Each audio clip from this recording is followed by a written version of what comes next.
Hi, We're live. everybody. How are you doing today? It's Hillary and Deb with the Ready Set Grow Show. How are you doing this evening? Yeah, it's cold. Oh my gosh, it's supposed to get down to 27 tonight and up to 60 by Saturday. I'm like, huh?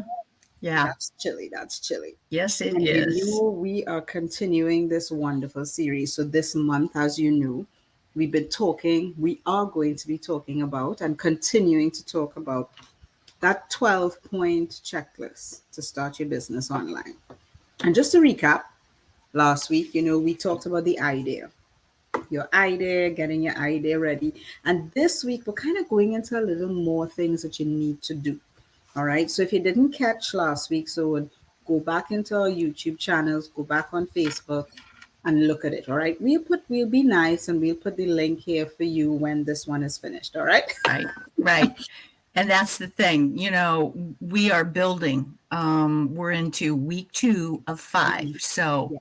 hang with us. And if you miss one, like Hillary said, we'll put the link in, but you Mhm. can catch it on our YouTube channels too. Definitely. So this week we're getting into what I like to call the market research, right?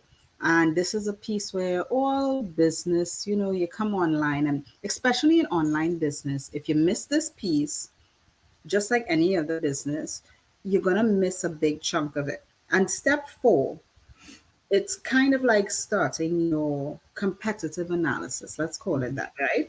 In the MBA world, in the business world, they'd say competitive analysis and market research, right? They use big words. We're just telling you to look around. Yeah. Yeah. Take your idea, whatever that idea was, and just go and look and see what other people are doing. All right. Yeah, and that's the thing. What you're going to find out that whatever you want to do or are doing, you're going to find out there's lots of other people doing it. But we're going to tonight kind of hone in on how you can make yourself stand out a little better. And it starts with this research Yeah. that Hillary was talking about. Hmm. And you don't want to get bogged down, right? Because a lot of brand new business owners, they have this wonderful idea, they figured out the business model, and now they're like, yeah.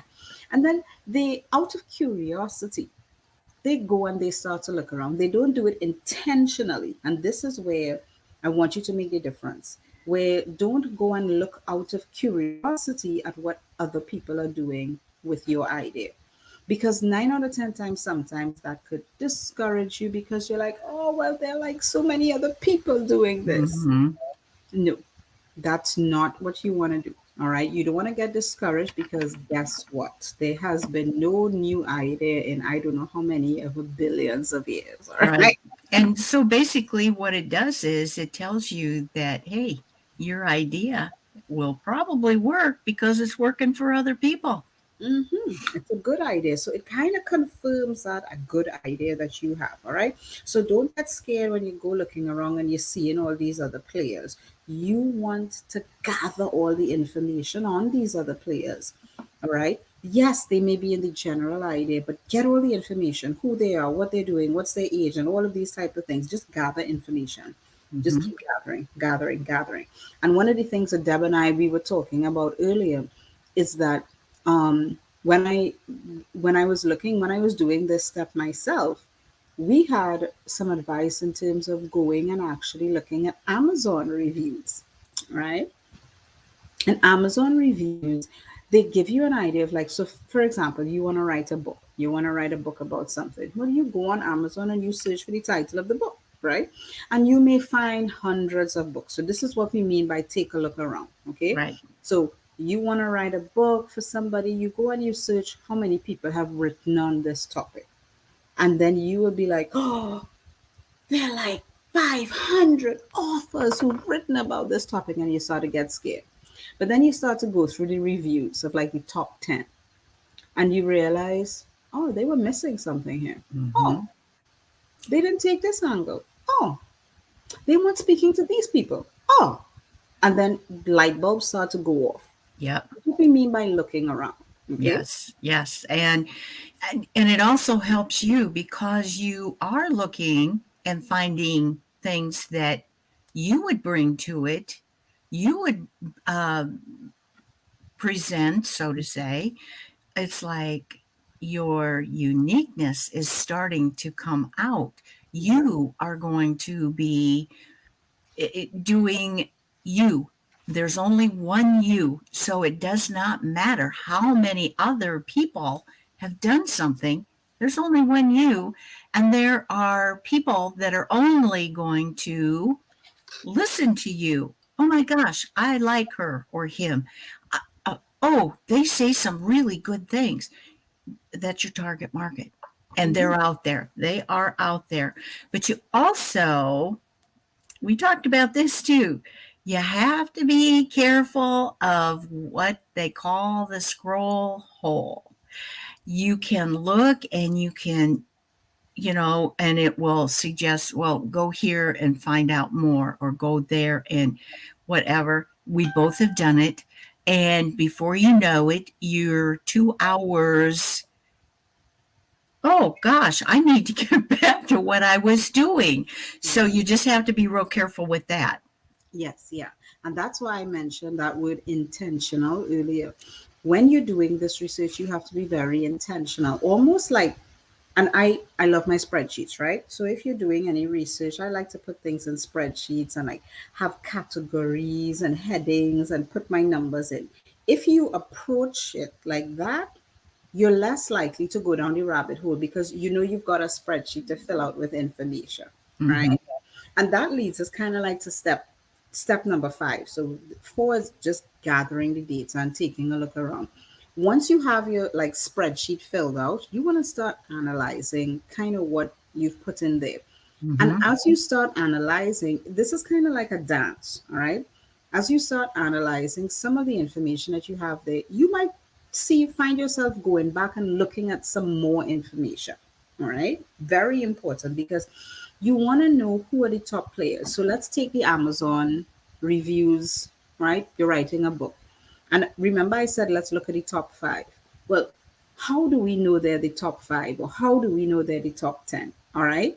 Well, Amazon has something there that tells you, like number of reviews, Right. bestseller, whatever the case may be.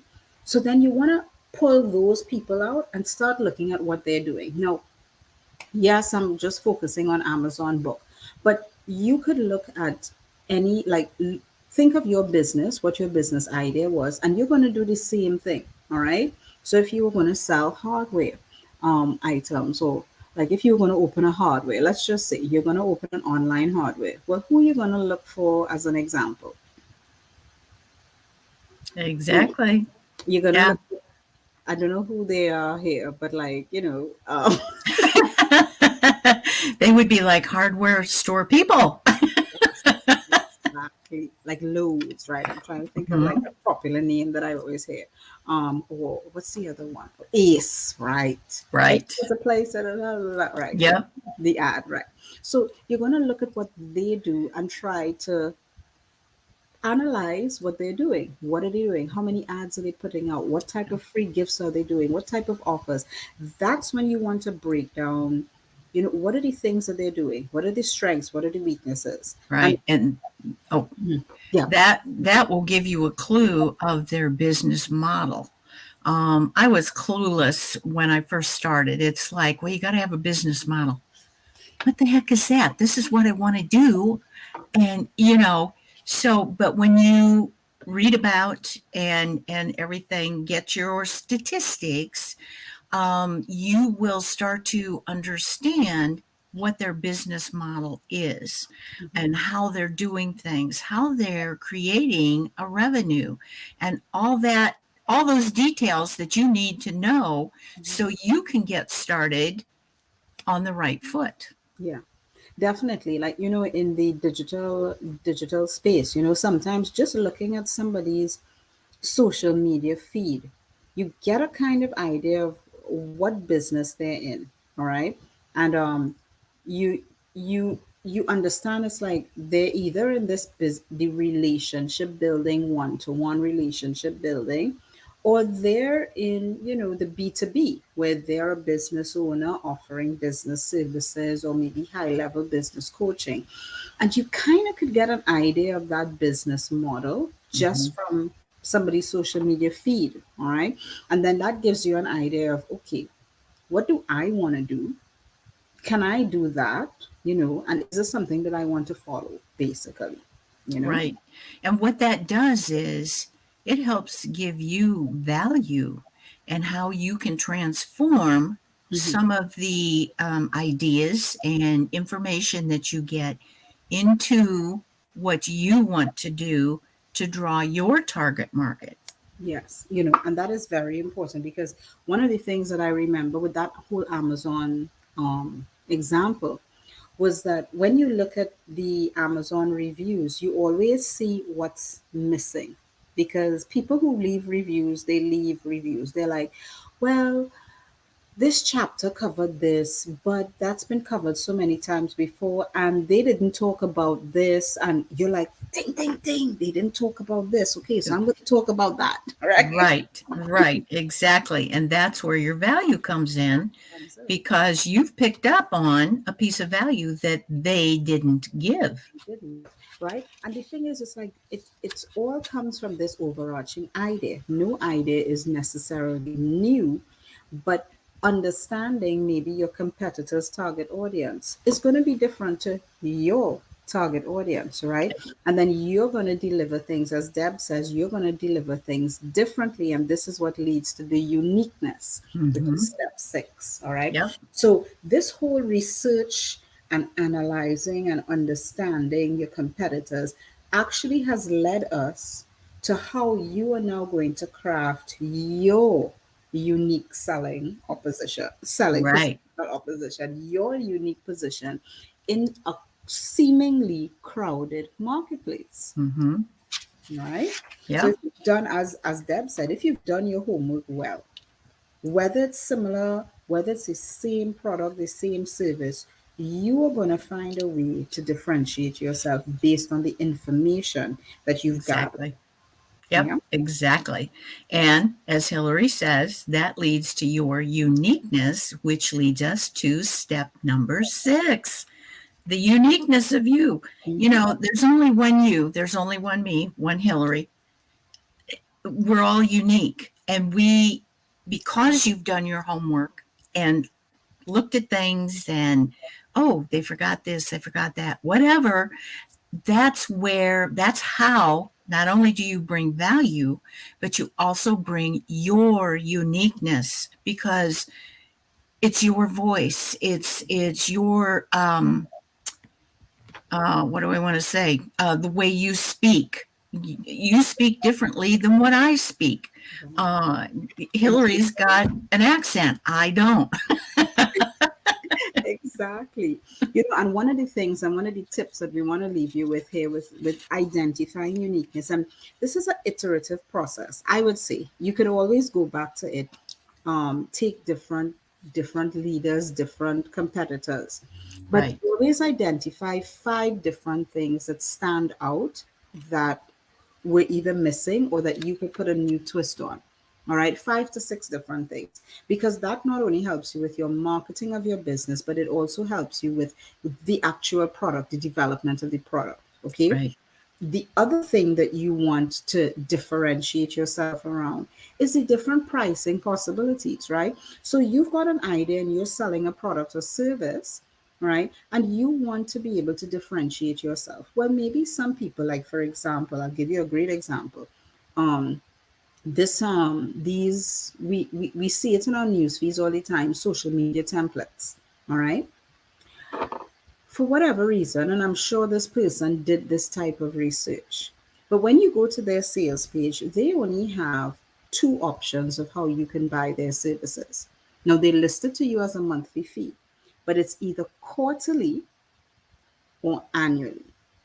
And I looked at that and I was like, I've never seen anybody offer services quarterly or annually. It's always monthly or annually. There's yeah, never a quarterly option. I was like, that is interesting. So give me 3 months to see if I like this, and then I could, you know. So even not only in your actual product or service that you're offering and the value that you're going to be giving, But even in the business model itself, the pricing offerings, the memberships, the bonuses, look at all of these things. And I challenge you to look at your competitors and identify 5 things that you could do differently to them. And that's Exactly. your uniqueness. Even 5. I'm sure you could pull 10. Yeah. If you put your mind to it, I'm sure they could pull 10 Mhm. also. Yes. But that's the thing, it helps you with your uniqueness. And one thing when we're talking about pricing, um, we always undervalue ourselves. And this is something that I have learned, I'm still learning how it's like, oh, I can't I can't charge that much. But yet I'm paying hundreds and thousands of dollars to gain knowledge and everything. So don't undersell yourself. And you can always reach out to Hillary and I and have a chat with us if you think, oh my gosh, I think this is too high. And if you don't have anybody to talk to, reach out to us. We'll chat with you Yeah. and say, yes, you are worth it. Exactly. Yes. And that is one of the things that, we didn't talk too much about this in step 5. When we look at the strengths and weaknesses of our competitors, you could observe their strengths and weaknesses based on very something as strong as the pricing. All right. Mm-hmm. Don't get into the rabbit hole when you're starting to analyze their pricing. All right. But yeah, because there's what we talked about this on a previous video, shiny object syndrome, right? Yes. Oh my when goodness. Oh yeah. when you start to analyze people's funnels, analyze people's products and services, and you're doing research, you're doing data analysis, and Uh-huh. you end up buying every one of their courses inside of their library, and you're like, wait a second, what am I doing here? Exactly. Exactly. So we First want of to talk all, to you. it's the shiny object, it's the rabbit hole. And basically, what they are doing is they are offering, they want you to buy because it's usually the same thing, only said a little bit differently. And it's like they just want you to keep buying. They're not really teaching you a whole lot of different stuff. So you have to be real careful and be diligent when you're doing this research. Yes, be diligent. Yes, I would say that.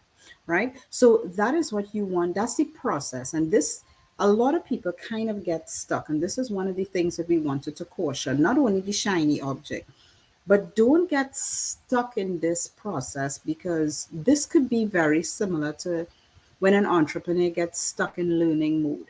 Yeah, You can get stuck in research mode and never launch your business.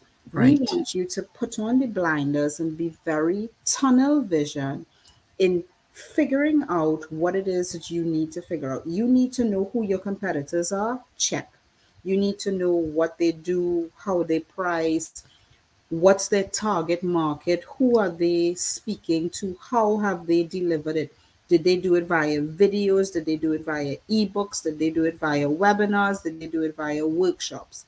And then you want to identify 5 to 6 things, 5 to 10 things out of all of that analysis that you could deliver differently to create your uniqueness. Exactly. Don't get lost in this process, because you can. Trust me, we've done it. Yeah, we've done it.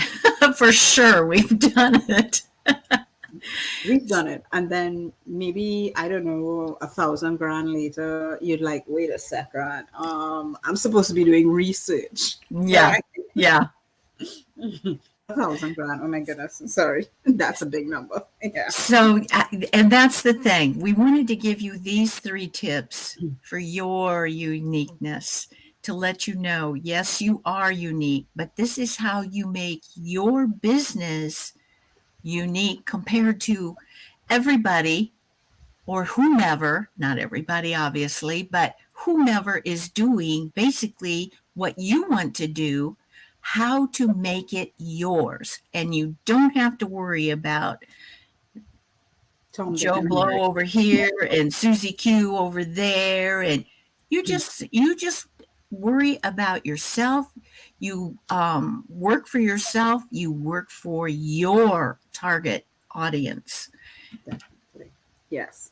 So next week we are going to be diving into basically your marketing. Okay, we're going to start talking about your marketing of this business because you're an online business, and one of the things that you don't want to not set up correctly is your marketing. So you've got your idea, you know who the competitors are, you've identified how you're going to deliver uniquely. Next week we're going to be covering a few more of those checkpoints. 12, we told you there are 12 in total. We're covering this over 5 weeks. So we're going to be talking about the marketing. We're starting to talk Right, about the marketing. All right. right. So we see you next week, same time, same channel. Bye, everyone. Bye.